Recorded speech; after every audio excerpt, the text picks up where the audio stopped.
All right. All right.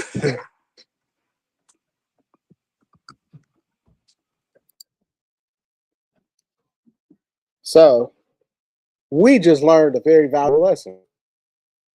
Do not play people's music on your live stream.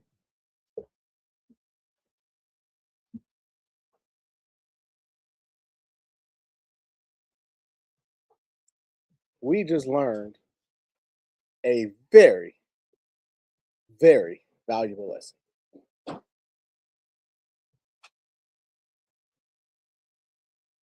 So please, people, come back in. We were having such a great time. I wish I had known that they would copyright strike you for that.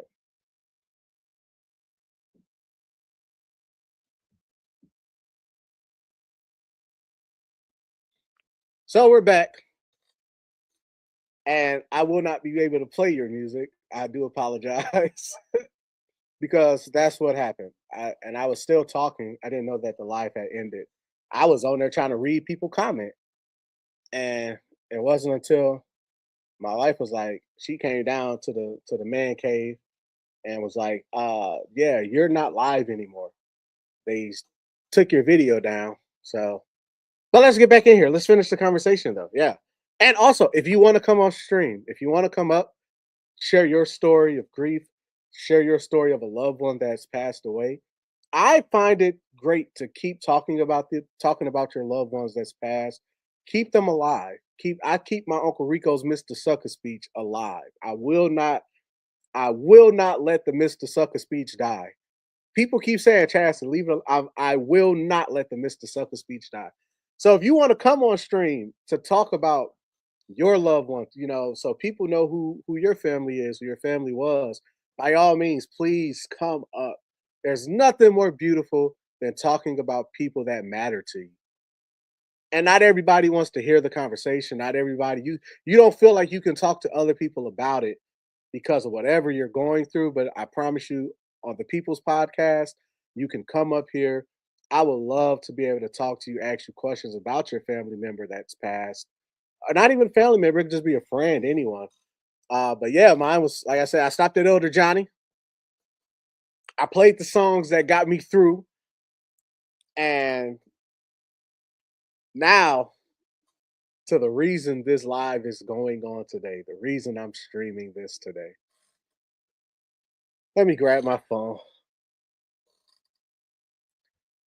The reason the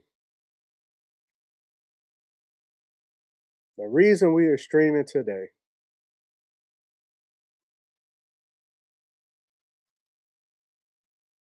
is because that man right there, my father, can't really see the light is on him, but so listen. Hopefully this is a. I can't get the light. I can't change the light setting, but this is a photo of me, Purcell, his two boys, my dad, and my son. Me and my dad Me and my dad used to go out for breakfast all the time. And when I say all the time, I mean all the time.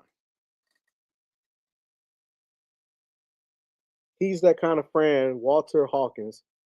My sister, Uncle Rico, I can't remember. It is well, Johnny. Okay, everything will be all right. Oh yeah. Yep, yeah. You were certainly into both of those songs. Everything will be all right. Yeah, I remember that one. Yeah. Me and my dad used to go out for breakfast every day, and it kind of just became our thing. I don't even know how it came about. It was just one day, and I mean, I promise you, this is how it went. One day, I called my dad to see if he wanted to go get breakfast, and my dad said, "Yeah, sure." So we had started trying to find. Anyone knows me knows I'm a cheap person. I'm just cheap, and it's okay. I'm working on myself, but I'm cheap. And I started trying to find great breakfast spots that were just super cheap. And we lived in Peachtree Corners. So I found a spot that was me and my dad's regular spot called the Louvre Diner in Norcross. We would go there. That was kind of like our spot. Heaven by Beyonce, When Her Daddy Passed, Work by Rihanna. Why work? Why work, LaJoy? And we would go there regularly. And anyone knows my father. My father's a talker. I am also a talker. And so the waitresses, of course, started knowing us. The waiter knew us. The owner knew us. And it was just great. Every time we went, the food was spectacular. And I have this thing, I don't like going to the same spot all the time and getting the same thing. So I would start trying different things. And then my dad was just like, he gonna just stick to what he know. My dad got the same thing, the Duluth special with the eggs over medium. And every single time they brought them eggs, my dad complained, no, these eggs ain't no over medium. This over easy. Or these eggs ain't no over medium. These over hard. He would sit there, be complaining, still eating it. This is good, but this ain't how I wanted it. They never got his eggs right. All the times we went, his eggs were never right. And so we started trying this other place. I can't think of the other diner that we tried. Like I said, we were just looking for cheap restaurants that serve breakfast. I don't believe when it comes to breakfast, you should spend a lot of money. It's a very cheap thing. Because whenever Granddaddy would hear that song, he would do this little city. He would do this little dance all the time with his shoulders and his, he would do that. And yeah, we would go find different spots for breakfast. And the one thing we never did is go to Golden Corral breakfast buffet. And it was always his fault. Every single time, it was my dad's fault. We could not go to Golden Corral's breakfast buffet. I would call him and say, "Dad, hey, you ready to go?" "Nah, son, I didn't sleep well last night." "Nah, son, I'm tired." "Nah, son, we gonna go Sunday because I think it's Saturday and Sunday. We gonna go tomorrow." I called my dad Sunday. "Dad, you ready?" "Ah, son, I'm so sorry. I'm tired." It's like, all right, Dad. So I wouldn't go because that was my breakfast partner. So I was like, now unless me and my wife was going to breakfast, I wouldn't go to breakfast without my dad because he was my breakfast partner. So soon as me and my dad start going, Purcell catches wind of it. And Percy like, "Hey, what's up? Why didn't nobody, invite me? I want to come too." And my dad was like, "Oh, sure, come on." And so Percy came and Percy brought his boys with him. And then it would always be me, my dad, and Ashton. So this time it was me, my dad, Purcell, Ashton, and Purcell's boys, whatever. And we would have breakfast. Our spot was in Tucker because Purcell lived in Snellville. We was in Peachtree Corners. Tucker was the middle ground. It was like 20 minutes for Percy, about 15 for us. I do not remember the name of the place. I'm about to try to figure it out. Hold on.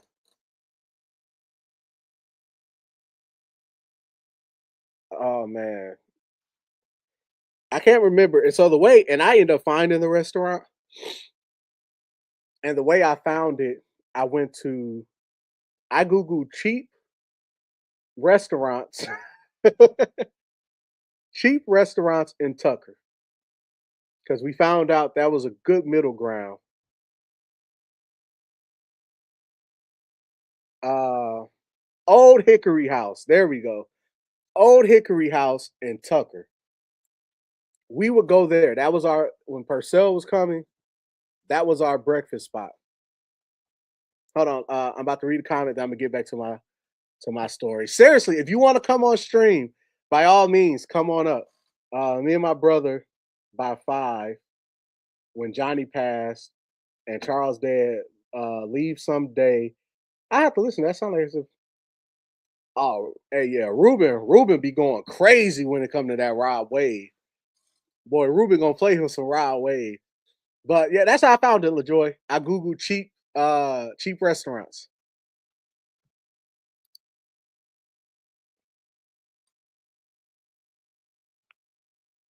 She wants to come on, so I'm about to add. Same thing as the other day. I'm gonna just let me know. I will send you the link and just come on stage. I'll let you in. But yeah, we used to go. Okay, I'll send you the link.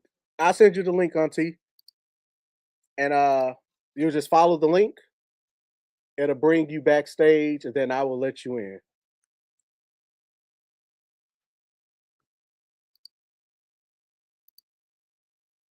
I just sent it to you on Facebook, so you just go to your hold on 1 second. I just sent it to you, High Priest. You should see it. I'm gonna generate a new one. But yeah, man, me and my dad would go to breakfast every day. And it was just like once my dad passed, there's so many details in that, and I'm gonna share them. I'm gonna share them. I remember him just being sick, and I hated seeing my dad that way. I truly did. It used to break my heart just seeing my dad, seeing him sick like that. And it took me forever to go to the hospital to see my dad. And it's just like I just couldn't bring myself to do it. And one day, my mom, she would say to me regularly, "Yo, you know your father would love to see you, son." And I'd be like, "Yeah, I know, mom. I can't." And I would still talk to my dad all the time. And my dad would say, "When you gonna come see me?" And I'd be like, "Yeah, dad, I'll be there at some point. I'm busy right now. I'll get there." And one day it just happened to be I had to take my dad some food so he could eat. He didn't like the hospital food. And so my mom's like, "Hey, Moose, go get your dad one of them salads that he like, the gyro salad. Go get your dad a gyro salad." And it was like, "Oh, mom, come on, please don't make me go up there." And I eventually go get the salad. I take it to him. And the moment I walked in, my dad's heart was full of joy. He was so happy to see me. Of course, I was happy to see my dad. And I hugged him and we talked. He was like, "Man, you should I thought you was gonna big come up here." I was like, "Dad, I'm so sorry, man." Even when I was in Chicago and my dad was in the hospital, I couldn't even FaceTime to see. It was just too much. I just couldn't handle it. And it's like my mom was like, "Hey, son, you gotta get to the point where you understand how to do things for other people. Right now, yes, it's hard for you to see your dad like this, but your dad really wants to see you. You're not going there for yourself. You're doing this for him." And anyone knows me knows whenever my dad needed something from me, I'm gonna show up for my dad. I was gonna show up even if I didn't want to, but because my dad needed me to show up, I'm showing up for him. And I remember going to the hospital, seeing him, uh, talking, laughing, all that stuff, talking about basketball and the usual stuff. My dad would get out the hospital, we go get some breakfast, do our normal routine, hang out. Mom, I sent you the link, High Priest, and TT. I sent you the link too, to your inbox on Facebook. So all you got to do is click the link, come to backstage, and I'll let you up. But yeah, and you could come up right now. I don't have to. I don't. Not because I'm talking. Like you could come up while I'm talking. I'll still let you in. I'll gladly switch to your conversation. So you could come up now. And so I showed up for him again, and then it's like he kept going to the hospital, and I never forget the last time my dad went to the hospital. My dad, so it was my day so bad. I do believe it was a Thursday, and my dad calls me in the room to talk to me, and he's, "Son, are you mad at me?" I was kind of like, "What? Dad, what are you talking about?" All the kids know our dad hated for us to have a problem with him. Like he hated that, and so it's like, "You mad at me?" And I'm like, "Nah, Dad. What? Why would I be mad at you?" He said, "Well, because I had some Popeyes the other day and I didn't offer you none." I said, "Dad, I know I'm fat, but come on, man. Like, you think I'm that? I could go to Popeyes and get me a meal if I want to. Like, I'm not mad at you over no I'm not mad at you at all, let alone mad at you over Popeyes, Dad. Come on." He's like, "Are you sure?" I'd have offered you a piece of chicken. I said, Dad, if I'm mad at you over a piece of chicken, please whoop me. I need a whooping if I'm mad at you over a piece of Popeye's chicken when I could just go to Popeyes and get me a piece of chicken. I'm not a big Popeyes guy anyway. I prefer KFC. But I'm like, I'm not mad at you over no Popeyes chicken. And he was like, all right, son, I just wanted to make sure that we was good. Cause I say, I'll give you the money. You go get you some Popeyes chicken. I was like, Dad, the fact that we're having this conversation that you think I'm mad at you over some Popeyes is absolutely insane to me. And he leaves, right? He leaves, goes to I believe dialysis. And I go out, I used to Uber all the time. So I'm out Ubering. I'm not getting any orders.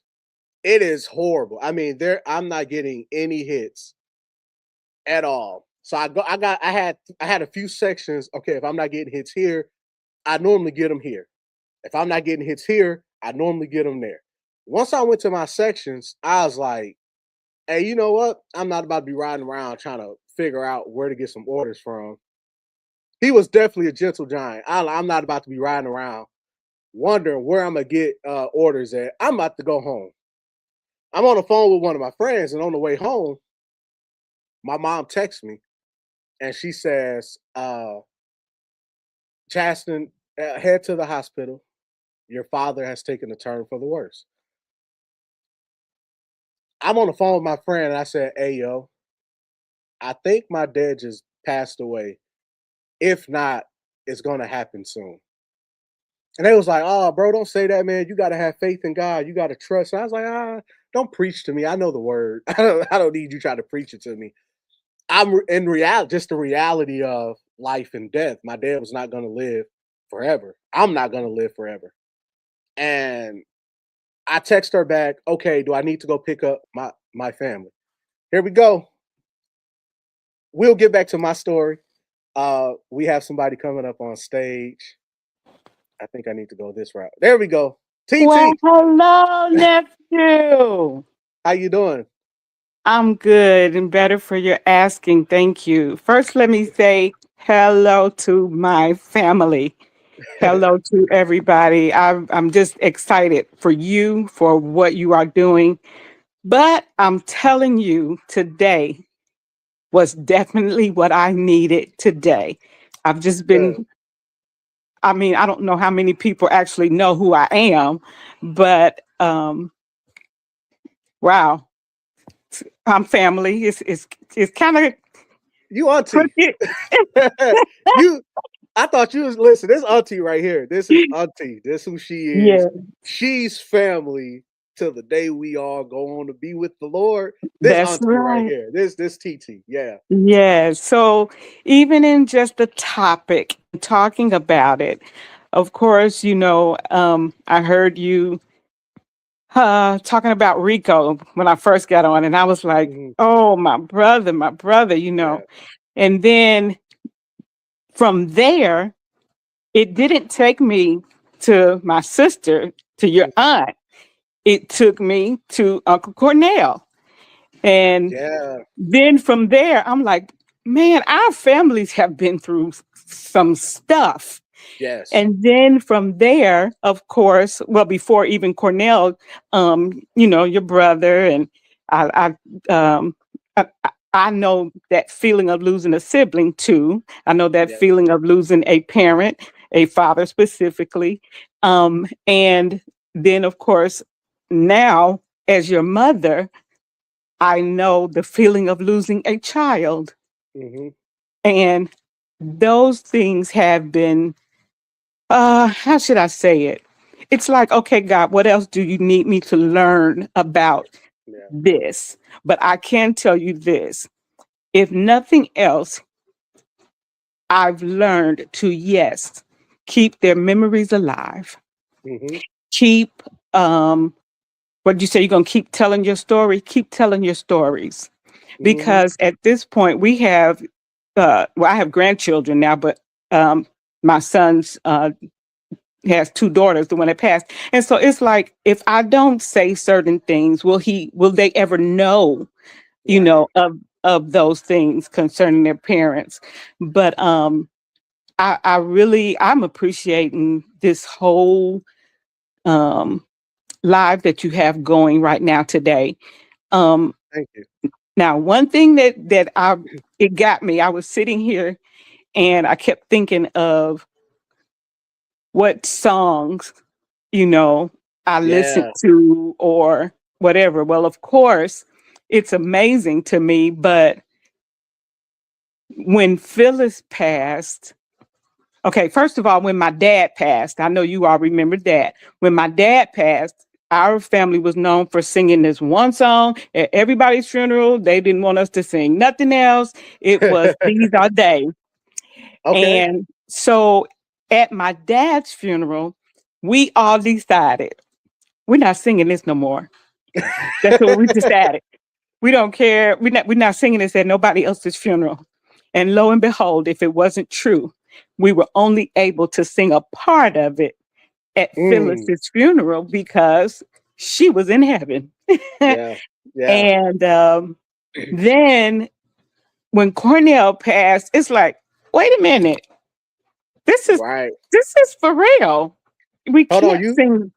Auntie, you got some comments coming. My mom said, make sure you sing something before you go. Oh my Lord. Okay, I can't sing that. This is my first time ever going live with Yeah, anybody. I just need you to know listen, that. it's okay. I don't know what I'm doing either. I don't know how to get my comments to pop up here. So I'm going Okay. back to my Facebook to see it. So she said, make sure you sing something before you go. And then as you were talking about the song, she said, sing the songs. Oh no, she didn't. That's my sister. She know I will do whatever for her. She know I will. Cause y'all are Um, some singers. Y'all some talented people too, you know. but I can't tell you how when it came to the family unit, when we started losing Hmm. it, even myself, I'll be very honest. I don't even sing now. Wow. Now, Kathleen, Bit and Fat, I'm gonna say they nickname Bit and Fat. They still sing. But Fat lives in Arizona and Bit lives here in West Memphis, Arkansas. So I mean, they still have that. But for me, I went through some serious illness Mm, and almost left this earth. But God still, I'm still right. here. So that's what I'm gonna say. So now what But you gonna have to do since you are up here, you gonna have to tell us your favorite story about Aunt Phyllis and your favorite story about that legend man, that man Cornell Thigpen. oh, oh my goodness. Wow. Let me So I'm start with. I was Go gonna say ahead. I'll tell one about Cornell, then you can kind of come up with one. So and this is something that me and my brother talk about all the time. When he lived here in Georgia Uh huh. and he was about to move back to Milwaukee, Mm-hmm.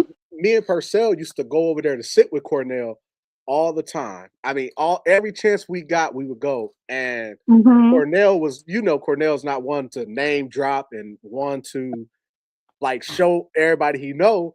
But me and Purcell Never like, been. do you know this person? He's like, yeah. Could you call him? He'll call him. Do you know this person? So when Cornell was moving, he called us, was like, hey, I need some help moving. We drive over there to help him. We like, okay, how much stuff we have? Cornell had 3 things that needed to go. And when we packed his stuff up and he left, me and my brother said, man, that was Cornell telling us bye. Like, rather than just call and say bye, I want to see y'all before I leave. I'm gonna come ask y'all to help me do some work. He paid us, took us out to eat, talk, and then Cornell, he ended up going ahead and leaving to Milwaukee. And it wasn't until later we understood, oh, that was his way of saying, I'm gonna miss y'all when I'm gone, man. Like I wanted to see y'all. So go Yes. ahead, Auntie. Go ahead, No, Auntie. that is definitely him. Yeah. And he I mean that's just him. Um Most people when they find out that he was our brother, they want to go to the musician, the Hmm. that but I often say like Janet Jackson said, to the world, Michael was an entertainer and he was this, but he's my brother. And Right. so I see him a little different. So that was a nice little story you told about him. So I'm going to tell one about him. And Rochelle may even know this, but we had to be like maybe because I'm 3 years older than him. So Mhm. I was probably like 16 or so, and kind of in that area. And it was funny because, he was over the twins and they're the last ones. And so mom, my mama didn't play with us. 'Cause that's all I'm gonna say. And they had been running in the house or doing something. And my mama, she called, she said, 1, 2, 3, 4, 5. She said, no, she said the girls, because she knew it was some girls, she just didn't know who. And she made us come in the kitchen. She said, and sit down. She on the phone. You know how they do. Mhm. She said, and you better not move unless this house catch on fire. Right? Cornell is standing in the hallway where my mama can't see him over there talking about, y'all want me to flicker my bick? Man, I will never forget that story about him. That is one of my favorite. And of course, we have so many more, with Absolutely. being grown and our children and all of that. Now, when it comes to your Aunt Phyllis, this is, how do I say it? Oh Lord. I looked up to Phyllis so much. We're only 13 months apart, just a Mm. year. But I don't think she really knew how much I looked up to her. Right. She was my only older sibling. And there's just so many things. Mainly, if I would honestly say, I was jealous of her voice. That woman could sing, man. That woman there. Man, And you talking about man. the anointing of God on a voice? Woo! Yes, That woman yes. could sing. And she didn't feel like that. She felt like we all were the best with it. But no, even Cornell would tell you Phyllis's voice was it. She was the one that got to travel around the world with him and all of those things. But I absolutely realized the anointing and the significance of our lives. Mhm. And I look at you all the same way. And that is, there are certain families that you don't really have a choice. You're either going to do or you're not going to do, which Yeah. means you're not going to be here. And I don't mean that God punishes people. No, I'm just saying in your time, your anointed time, you Mhm. have to do what you need to do during that time. And I really believe that. Now, this is leading a little bit into Auntie Phyllis, and that is when she married your Uncle Wesley. Big Um, West. Big West, that's what y'all call him. But you have to remember, honey, I knew your mom I knew them way before then. Oh wow. I think, ooh, I think your brothers may have been 3 or 4 Oh when man, okay. ask your mom. Yeah, yeah. And I'm sorry, I can't read anything. So, No, but you're good. She anyway, she said you saying the truth. yeah. And so we were in church together, and the reality was some families could seemingly get away with stuff, Mhm. but ours wasn't. And Yeah. I'm when I say that, I even mean, your mom and uncles and everything. And then of course Uncle Cornell and Uncle Rico, they were it was 4 of them that were best friends. And Mhm. The four Cornell horsemen. was yeah, Cornell was actually the last one to pass. Mhm. And but I want you all to know your Big West, as y'all call him, has never been nothing less than a brother Yeah. to me. And literally, he has always been. And I appreciate the way he took care of Phyllis until Yes. she went to heaven. Yes. Yes. But thank you for this time, and just thank you for speaking about it, you're right. A lot of people are afraid. They don't know what to say. They Mhm. don't, uh, some people don't mean any harm, Right. um, but it's nothing wrong with keeping them alive. Um, Absolutely.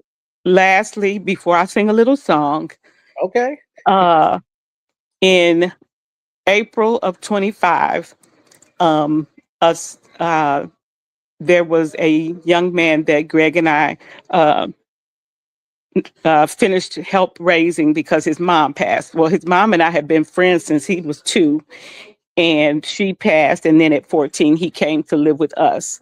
Mhm. And so he graduated from my house. I knew him before my own children, before I was married.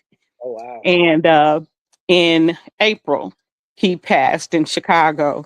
And when I say I had never been hurt like that, this is the one that every day I think about him. Mhm. Every day it's a reminder that he's no longer here. Mhm. And what gets me about it is his daughter, she is his clone.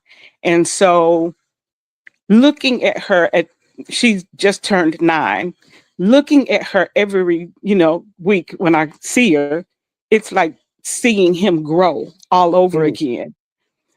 But I don't take that as a bad thing. I take it as a God thing. Yeah. And I thank God for it. And when, oh Lord, when your brother died, I was messed up. And I was messed up for your mother. Yeah. And I didn't know that later on it was going to be me, Mm. but her strength, literally her strength, gave me some peace. And we couldn't come, because of everything going on during that time. But Mhm. um, I'm thankful. I'm grateful. Awesome. And only, you better believe when I say only, because your mom asked me to sing. You got one, high priest. She's about to sing or something. Yes, and I missed her birthday this year, so I'm gonna have to do something. Um, Man, I don't. That's crazy. You don't know You what to got any sing when people you got any ask you. suggestions, high priest? You got any suggestions for her?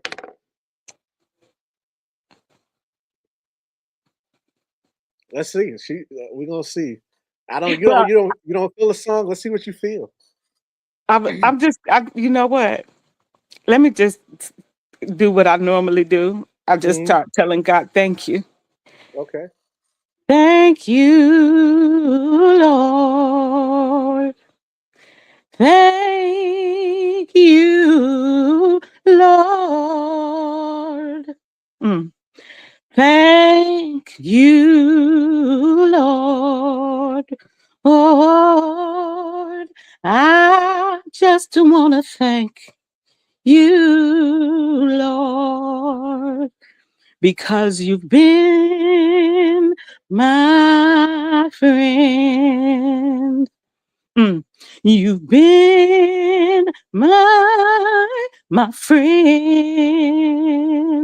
You've been my friend. I just want to thank you, Lord. Okay, that's all I got There we right go. now. Thank you. I appreciate you coming up, Auntie. Thank you Yes, for the song. Thank you for your stories. Thank you for everything. yes, and I really pray that what you are doing makes a difference in people's lives. Listen, Thank you. nephew, it's making a difference in mine. That's all that matters. Is one And person being touched. Thank you. I appreciate it. And so I am thanking God for everything that he takes you through, that you've gone through, things that you're going to go through. Mhm. Because if you stay rooted in him and in his word, oh, I tell my sons all the time, true success is doing whatever God put you here to do. Amen. That's the only way you can have true success. I love y'all. We love I'll, you I'll too. call you later, sis. She gonna call you later, High Priest. All right, thank you. Listen, people, come up, have conversation. Man, another funny story about my Aunt Phyllis. I remember we was helping them move. Her and my Uncle Wesley. We were helping them move, and every single time we was carrying something, Aunt Phyllis would say, "Please don't hit my wall. Please don't touch my wall. Please don't scratch my wall. Please don't do this to my wall." And we was working for about an hour, maybe 2 hours moving stuff. And every item we carry, it don't matter what the item was, she kept saying, "Please don't scratch my wall. Please don't touch." To where we was coming in the house getting annoyed because we know she about to say, "Please don't scratch my wall. Please don't touch my wall. Please don't hit my wall." And so now me and Purcell, we're 30 plus years old. And anytime we reference somebody hitting the wall, we both know we're talking about, we're bringing back Aunt Phyllis. We was talking about uh not hitting a wall. That's definitely our thing. Let me see. High Priest, your link should still work, so you can come up. Uh,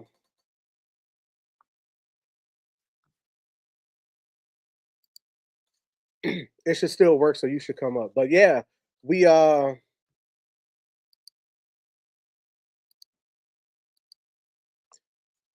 also, man, back to my dad, seeing him like that. And I just remember being on the way to pick up my family after my mom says yes, pick up your family and come back. Oh, we about to pause on my father because who better to talk about my father than my mother? Come on up, High Priest. Okay, all right, all right. Just sitting and this, I think that's wonderful because certainly, as T said, it's important to talk about it. I think when you stop talking, you don't give your brain an opportunity to process what's happening. I like to share with people because I do grief counseling. I like to share with them that God created us in a way that our brain will process our loss and we will get better. It's Mhm. only when we shut down and we don't allow our brain to do the work that you get what we call complicated grief, and you kind of get stuck in that place. So I feel like when my mother passed, that was definitely I had complicated grief. I didn't know how to process it. I got stuck, and it just was not a good thing. And I think my first thing where God was really reaching out and kind of trying to help me. I remember Bishop Gerald Hines sang the song um, mm, on the hill far away. I can't the old rugged The old cross. rugged cross. Yep. Oh my gosh. And you talk about, I just sat in that church and I cried and I heard the words, and the Lord just spoke to me and said, all she did was exchange her cross for her crown. So the healings, started taking place. And I got a little bit better with dealing with grief. And then when my sister passed, and you know what? I also learned how to pay attention because one of the things was I felt like it was came upon me and I wasn't aware. And God showed me. He said, I tried to tell you, but you wasn't paying attention. I attended a church service and the preacher said to me, God said for you to take time away, he needs to talk to you. But I was in nursing school at the time. I had so much going on that I never stopped. And then a couple of months later, my mother was dead. Mhm. And so I learned how to cue in on those things when God is pulling me to the side. I learned to pay attention. So when my sister, God showed me months before she passed that she was going to pass. So everybody thought I was going to kind of deal with it like I did with my mom, but I managed it much better. Mhm. And then my next thing was when Prophet passed. That was so unexpected for me, though. It really was. But believe it or not, I had been having dreams about funerals and different things of that sort. I just never put it together. And when he passed, that really broke me. I can remember just being in bed, not able to really get up. Purcell would come and check on me, and he would say, "How you doing?" And I say, "Oh, I'm doing good." And he said, "Well, now you know the Bible say a lie is not going to tarry in his." He said, "And I know you love the Lord, so I want to give you another chance. How are you doing?" And I said, "Well, I'm not doing good, but I'm gonna be okay." And you know, the song that I know was some songs that I was listening to during the Mhm. time of his death, but the song that really helped me because I was being a professional griever. Yeah. I knew how it needed to happen, what needed to happen. I understood death. And so I was just being very professional, so professional, I wasn't allowing myself to really grieve or be, you know, honest about the loss. Right. And it was just like that song. I can't think of the guy's name, but he talks about you don't have to be strong enough that I can do all things, through Christ. And the Lord said to me, just let me help you through this. And so I remember just kind of taking a break from ministry. It probably would be maybe 6 months to a year when I was not really able to preach. You all did most of the singing, other people was preaching. I just sat and I had to heal. And I think that that's very important that you got to deal with it realistically. If you try to ignore grief, grief will eat you up. It will eat you alive and leave you sitting right there. And so that's why I think that with I'm Elder sorry. Hold on. John, go Hold ahead. on. Before you go home, you I need you to acknowledge that Christmas meal that you made. Listen, people, That was when you are that was the grieving, do not cook. right. She I cooked learned that too. she Rico cooked passed Christmas around dinner, Christmas. and it was so that food was bad. I mean, it was That was the absolutely horrible. and I'm gonna And tell you this. I make absolute good. Everybody loves my dressing. And absolutely. people they know I can make. So I was trying to make duck dress. Cause see, that's the thing. I was like, I know I can't allow this to take me out. So I got to keep going. And the issue was I forgot to turn the stove back on. That Her food was nasty. I will her acknowledge her that. ice box pie. It was so bad. One of our friends at the time was like, "Man, y'all letting this good food go to waste." And we like, "No, we're telling you, it's horrible." And he would normally eat kind of anything. He ate Right. some of that food, and he was like, "Nah, I ain't gonna even lie. This is bad. This is horrible. Yeah. He said, I can't believe Pastor made this. Like this is horrible." I had to toss all that food. But Yeah, once again, I think I was just trying to be a professional with it. right. That I knew where, he'd gone on to be with the Lord. I knew his life. What I did know was how to manage the pain of losing him. And Hmm. for me, it was unexpectedly. I didn't know how to manage that. And so, like I said, I took that break for about a year. And yeah, it was bad. And I had to heal because, Rico was also like, he was like a son to me because after my mother passed, I took control of him. I took him. And so it was like losing a brother, a son. It was rough. Hmm. I survived it. So I think with Elder Johnny, I had saw that in a dream. God sent me on a 3-day, 3-night fast. And then maybe a week later is when he passed. So certainly the Lord prepared me and he carried me through in that. And it doesn't take away from the pain of it. Right. Yeah, it doesn't take away from the pain of it, but I was able to survive it.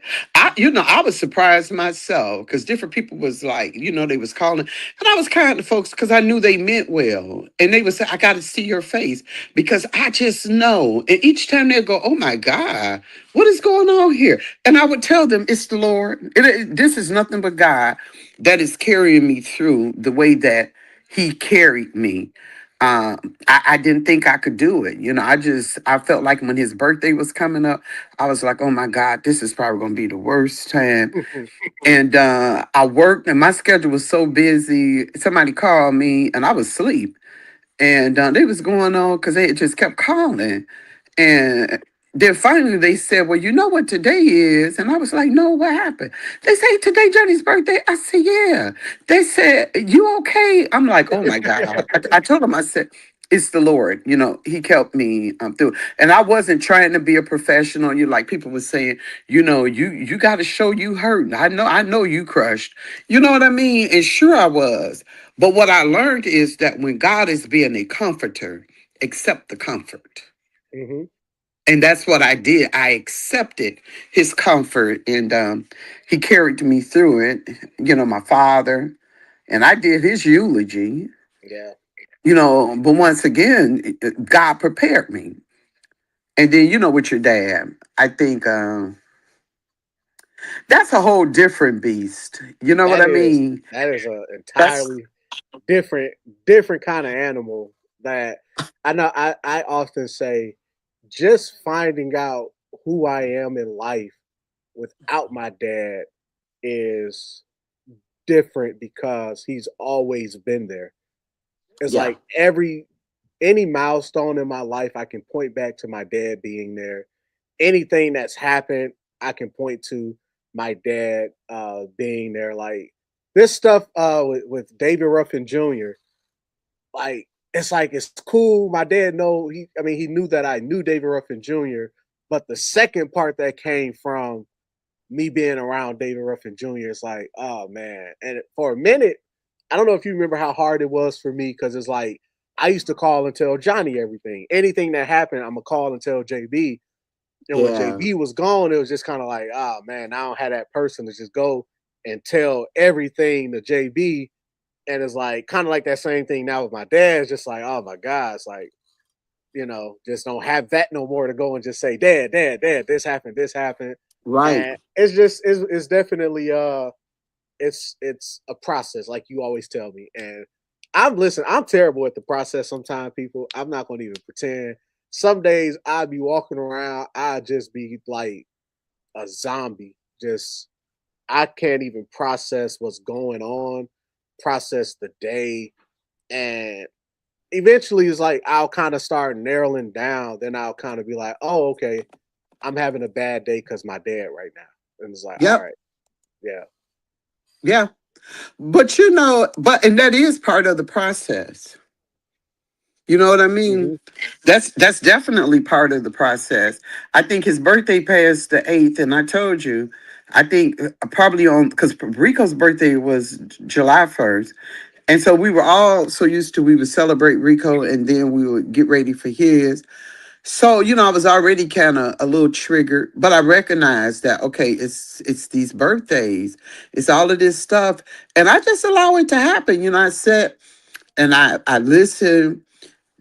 Purcell had a vid, he did a tribute. I listened to that and I cried. I listened to your tribute and I cried. And I just let the tears flow because I know it's a part of the healing process that you have to let that go. You have to get it out. And it comes out in the tears. And I made sure, I took that time and it was, a couple of hours I just sat on and off. Well, I'm gonna say a couple of days, because first time it was a couple of hours I was on and off. Then the next day it kind of trailed off. And then now I'm good. So when his birthday came on the 8th, I was great.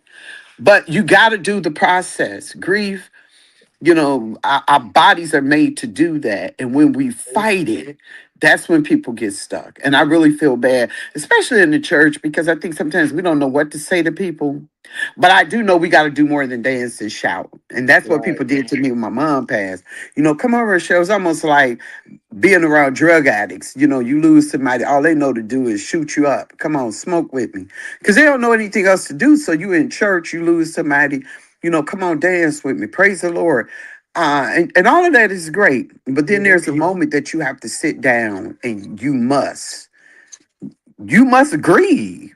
You must feel that loss, the pain of that loss, and process it, telling that story, telling your experience.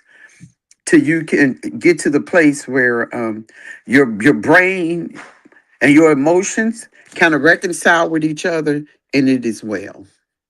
Yeah, I remember. I think that was you who I don't remember how that day went, but something happened. I had that weird dream, and it was like, for those who don't know, my brother Purcell is starting a men's ministry. Here's your plug, Percy P. He is starting a men's ministry, and so in the dream, it was kind of like his men's ministry was going, and we were all the men were in a circle. We were talking, and we was kind of sharing how we're feeling in the moment.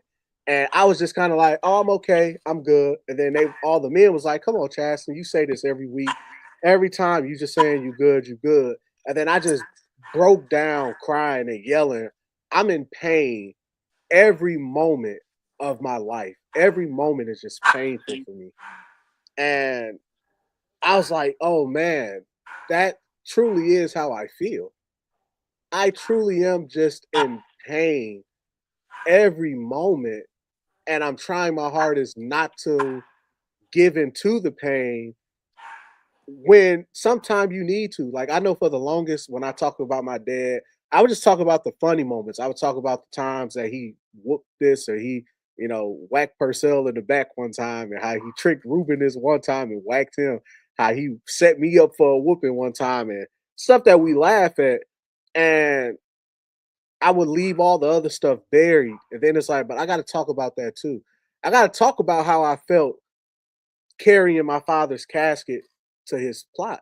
I have to talk about that. I have to talk about how I felt walking into this sanctuary.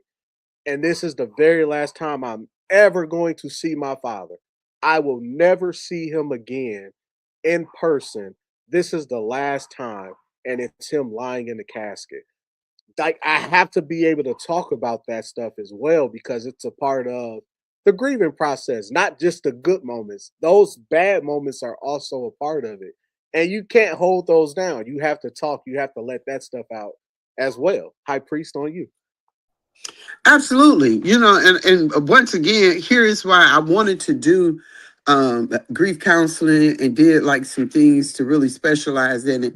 And I eventually want to offer these services to church people because when we don't grieve properly, it affects our relationship with the Lord.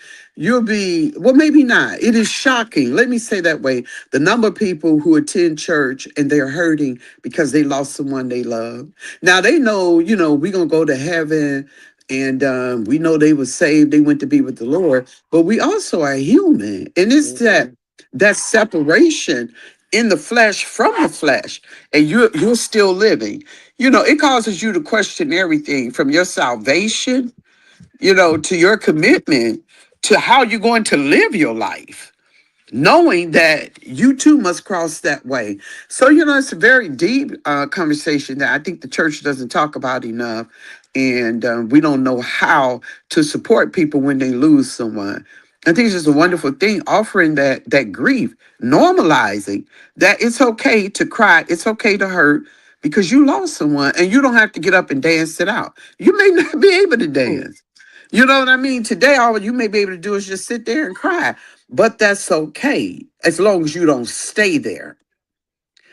So where people make the mistake in church sometimes is that they discourage you from grieving. You ain't Mhm. supposed to grieve, and the Bible never told you you're not supposed to grieve. It said don't grieve like people who don't have hope. Yeah. So you are supposed to grieve, and normalizing that process, I think, is very important. And I like the thing that you said because it is, we lose someone. There are so many factors that play a role in that, and we grieve them all. When Elder Johnny passed, I lost my firstborn. I lost my helper. I lost my encourager. I lost my confidant. I lost my financial supporter. It was so many things that I lost.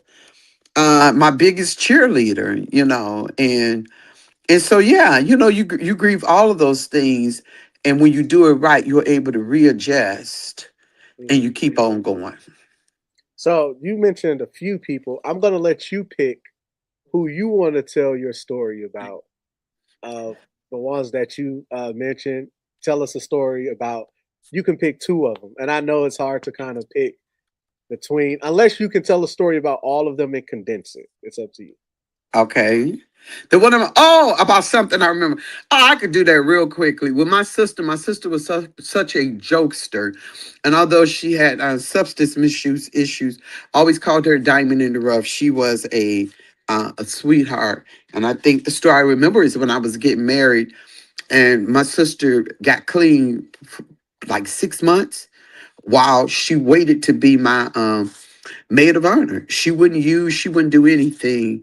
And cold turkey, she did it so that she said she would not be an embarrassment to me, to my church friends, which she wouldn't have been an embarrassment, but just the level of love that she had for her family.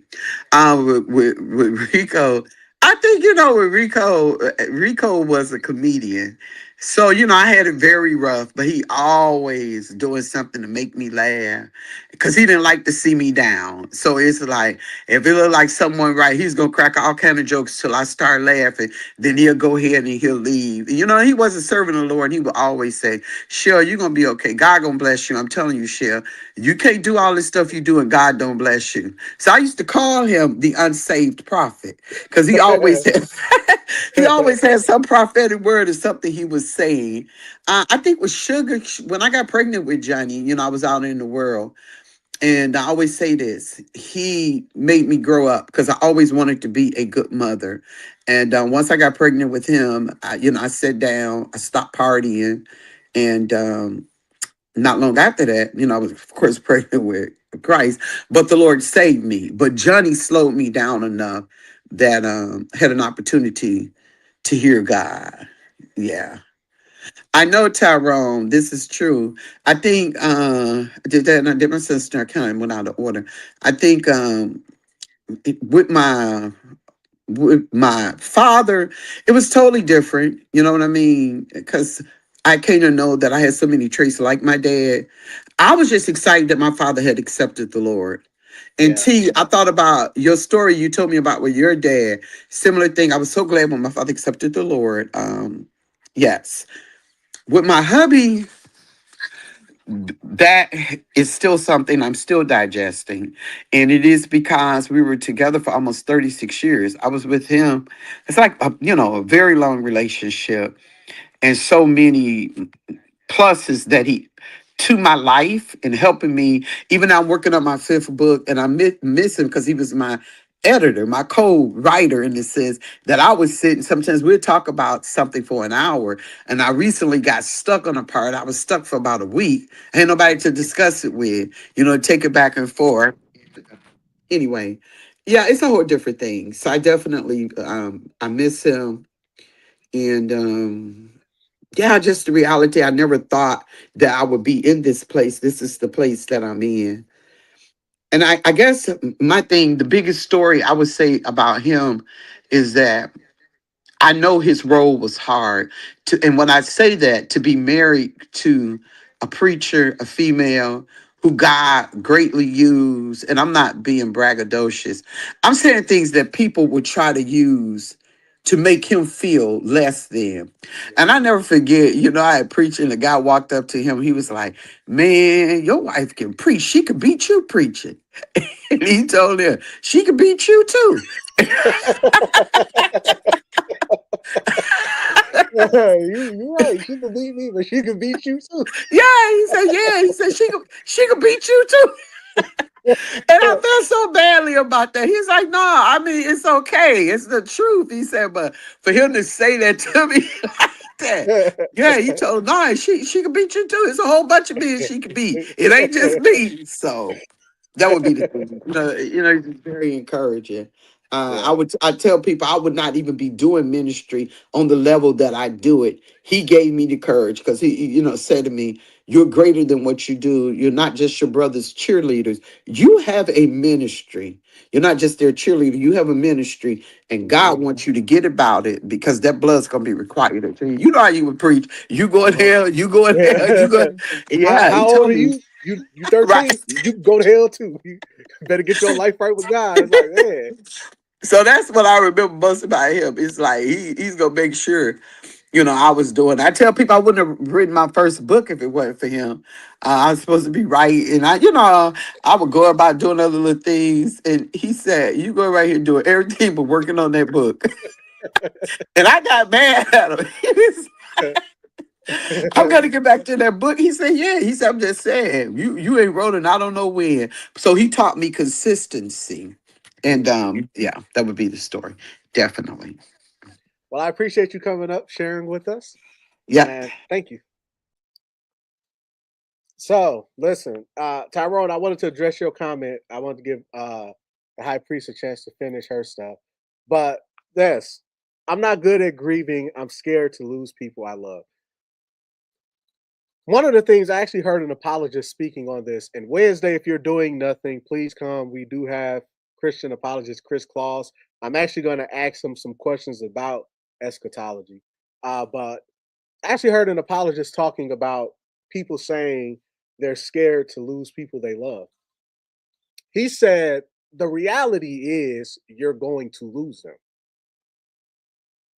Afraid or not, whether you want to lose them or not, whether you believe in God or not, you're going to lose people. The best thing you can do is not be afraid of losing people. The best thing you can do is one, make sure your life and their life is lined up with God. After that, the people that you love, make sure they know you love them. Now I tell people, listen, man, if I don't come see you, if we don't make it a priority in life to value each other, there's no need of you rushing to my funeral. Please just stay home. You didn't even talk to me when I was alive. You never came to see me while I was alive, but you're willing to travel 20 hours to come see me dead. Don't save the money, save the time, save the trip. So when people saying they're afraid to lose people, the reality is we're going to lose people. We're going to. So now that we know something that cannot be changed, which is we are going to lose people, what do you do with the time that you have with those people? I'm gonna wrap it up because I've been going longer than I wanted to, but I want to finish the story about my dad and some other things. So yeah, I left off on picking up my family. So my mom says, "Hey, get to the hospital." I go pick up my family, my wife, my two kids, and we're heading to the hospital. And I'm like an hour away from the hospital. In my head, I know my father is either gone or he's on his way out. And I'm driving and I'm just saying, God, do not let because I'm texting my siblings, hey, where y'all at? Oh, we here. We at the hospital. Dang. Okay, where you at? I'm at the hospital. Where you at? At the hospital. It turned out I was the only one not at the hospital. And I'm like, God, please don't let my father pass. And he's asking, where's Moose? Where's Moose? I'm like, Lord, don't let me have to live the rest of my life knowing he got to see all my siblings again, and he's asking for me, and I'm not there. I'm driving, tears is in my because I'm trying not to put off too much for my wife to pick up on how emotionally wrecked I am right now. So I'm driving, I got the music blasting, I got tears in my eyes. My eyes are so full of tears while I'm driving, y'all. It was cloudy. I'm not gonna lie. The Lord definitely took that wheel because I could barely see how hard, and I'm trying not to cry because my son is in the back, my daughter's behind me, my wife, and I'm trying to hold myself together enough. Now, what I really should have done was ask my wife to drive, but I was saying she's gonna drive too slow, and I want to get there just in case my father's asking for me. I want to be there to say, Dad, here, I'm here. I'm here, Dad. I want to be able to do that. And so finally get to the hospital. I don't even park right. I did everything wrong. I left my wife and kids outside. And I told her as soon as I parked, I stopped and hey, babe, go park. And I run inside. I tell the people at the front, hey, my father's in the back was going, my mom meets me and my mom is walking to me, like them hospital shows where it's like you standing there waiting on some news, and the person is taking their precious time walking. That's how it felt for me. It looked like my mom was walking in slow motion, and the hallway was so long. And I'm like, oh my God. So I'm trying to meet her to say, hurry up and take me to his room. But as soon as she comes to me, she grabs my hand and she's like, okay, your father is gone. And in my head, I'm not even really caring. Like I care, but it's not like all I'm thinking is, oh my God, my dad's gone and he was asking for me and I was not here. Get there to the room. I see my father lying there in his bed, see him just lying there. And we're surrounding him. We're all there, we're all standing there. And I'm looking at him. And then once my mom says, you know, because I asked how long ago, and she said, "Oh, he was gone before I called y'all. He was gone." And at that moment, I break down. My brother Purcell I was standing next to him, and he's like, I just kind of leaned over on him. he he cried and tried to hold me up and comfort me, and I try to comfort him while we're both just standing there, just crying as we realize that our father is gone. And our sister was in there. She was doing something I just couldn't do. Like I was struggling. Like my sister was kissing my dad on the forehead, and I was standing next to him. And it's like I wanted to touch him I just wanted to touch his forehead just one time. I couldn't do it. And I was trying, and my sister's like, Chastity, just do it. And I'm like, I can't. Like I'm really trying. I just can't get myself I just can't do it. And my sister grabs my hand and she places my hand on our father's forehead. And it was just like, oh my gosh, my dad's really gone. Like, this is really something that I have to live with. I have to live with my dad is gone.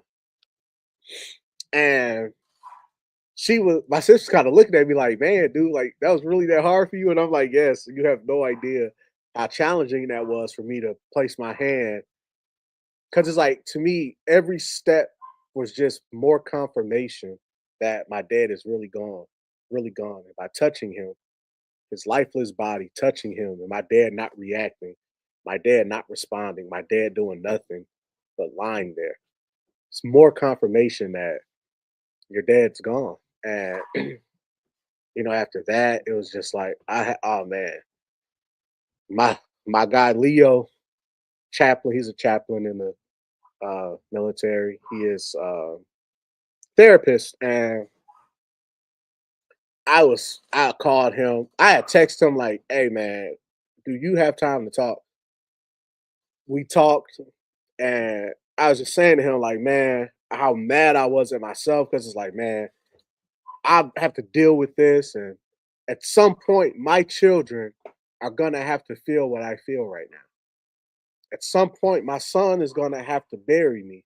My son's gonna have to carry me to my plot. He's gonna have to carry me to my final resting place. My daughter is gonna have to stand over me and see me lifeless. At some point, this is something that my daughter is gonna have to experience. My daughter is gonna have to bury her. She's gonna have to see her grandmother one day, no longer be here on earth. I'm gonna have to one day experience life without my mom. Like all these thoughts, and while me and Leo were in the middle of talking, I just started crying. And he's like, man, and Leo knows me. He knows I'm not an emotional person. And so for me to start crying like that, he's just like, man, I know you feeling it. You know, recently, me and my brother Purcell were talking. And for some reason, it was like every time I was having like these rough moments in life that I'm not grieving well, Purcell's the one who would make me cry every single time.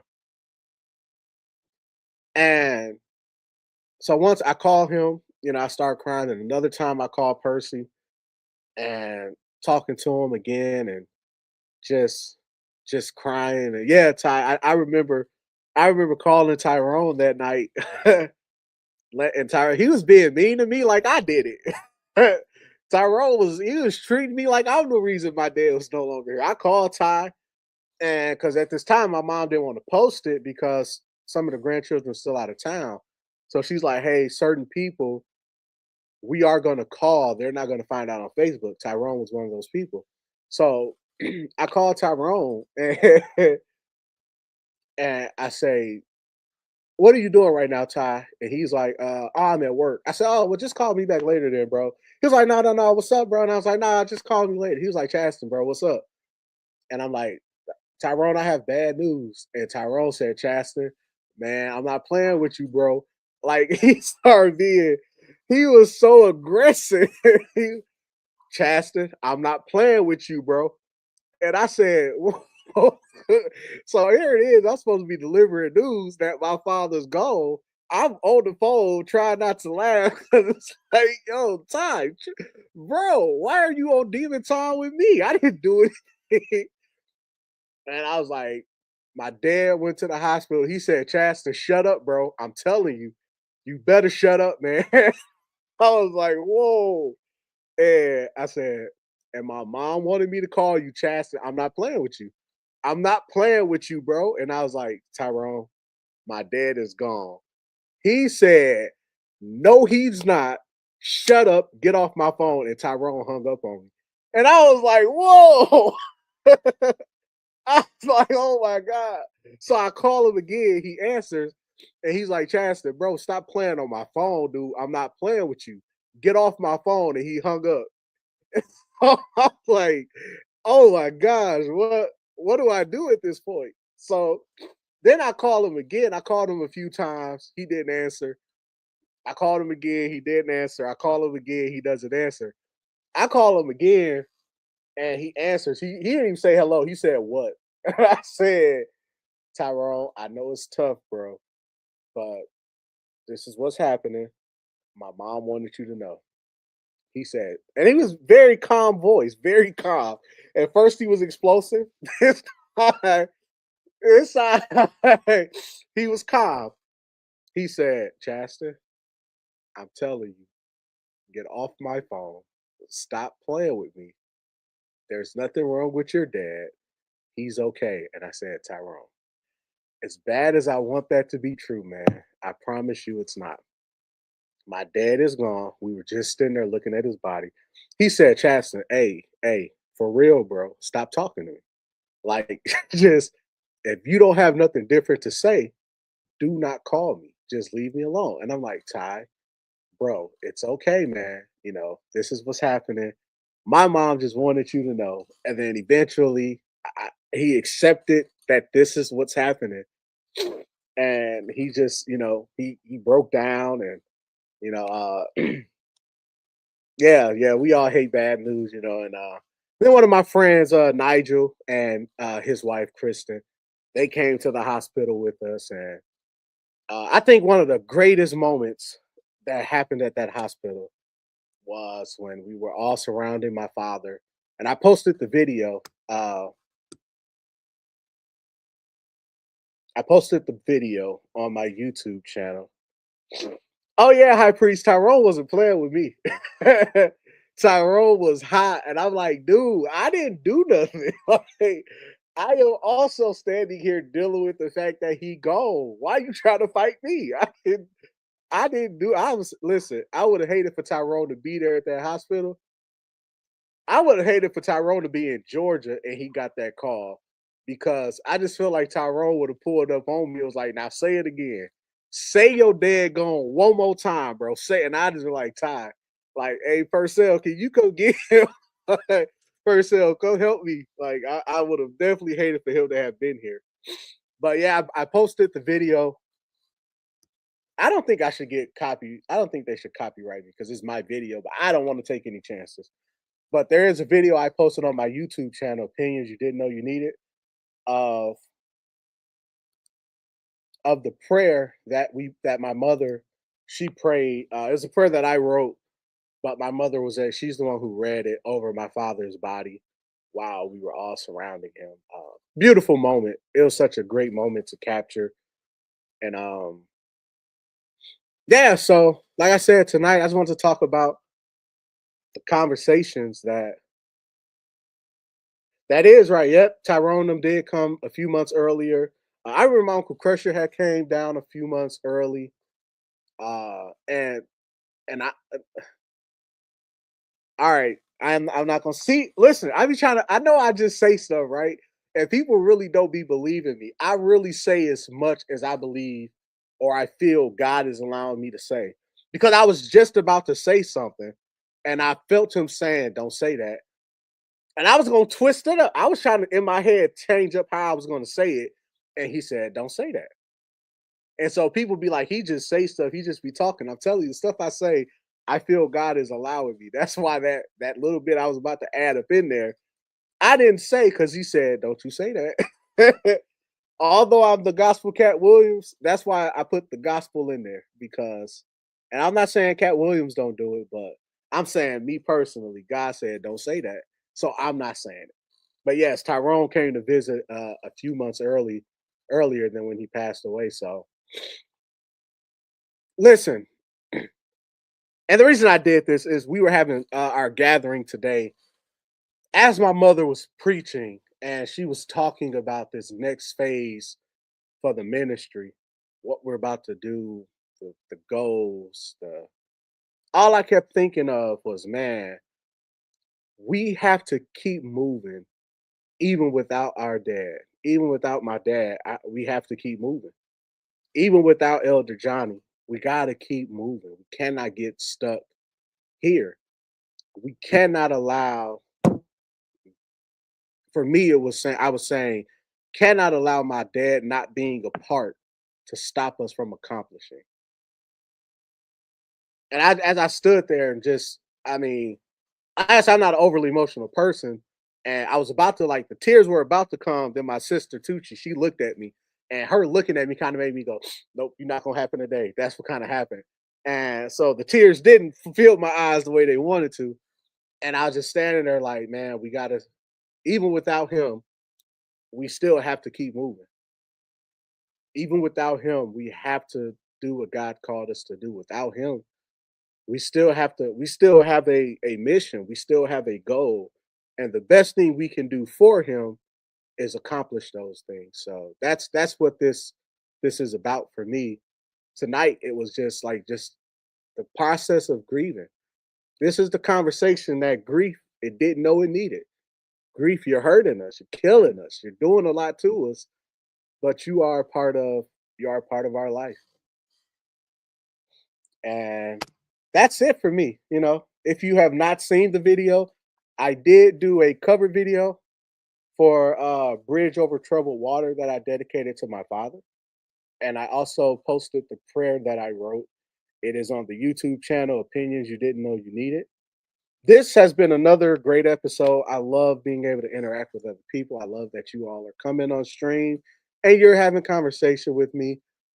I don't know. I was thinking about going live tomorrow and doing conversations women didn't know they needed part two. I likely will do that. And Wednesday, listen, Wednesday, somebody look at your neighbor and say, "Neighbor," on Wednesday. No, no, wait. Say, "Neighbor," oh, neighbor. On Wednesday, I have Christian apologist Chris Claus coming back. If you missed last Wednesday, you missed a great episode. He had to get off early. This upcoming Wednesday, Chris Claus is giving us 2 hours of uninterrupted streaming time. Him, and he's bringing a guest. He's bringing another apologist. He goes by the Word and I. The Word and I. He goes by that. He's also a really good apologist. Bring your questions. I have a list of questions that I've marked down so I can stay on point. 2 hours is going to go by really fast. Join the stream, bring your questions, get your notebooks, your notepads, write down some notes. He's going to be giving us a lot of gems and also teaching us along the way. Again, I appreciate you all for joining me on tonight on Opinions You Didn't Know You Needed, the People's Podcast, where all you have to do to come on here and have an episode all to yourself is subscribe to the YouTube channel, Opinions You Didn't Know You Needed. Let me know you've done that. and then we will set up an episode for you to come on and discuss whatever topic you want to talk about. Listen, love people while they are alive. Treat people right while they are alive, because when they are gone, there's nothing you can do to change it. Even you making up stuff about how you treated them. You know the truth. People around you know the truth. Do right by people now. If you have a problem with your mother, call your mom. If you have a problem with your dad, call your dad. You got a problem with your siblings, your cousins, your uncles, your aunt, whoever. Life really is so short. We do not have time to argue about anything, because the moment that person is gone, all you're going to say is, we wasted all this time arguing. Love someone while they're here. This has been another episode of Opinions You Didn't Know You Needed, the People's Podcast. I'm your host and conversationalist, Chaz, but we both know I am better known as the Gospel Cat Williams. I appreciate you all for joining me. I hope to see you on the next stream, and maybe you'll even come up and be a guest. If not, keep commenting. Have a good time. Enjoy the rest of your night. I will see you all later.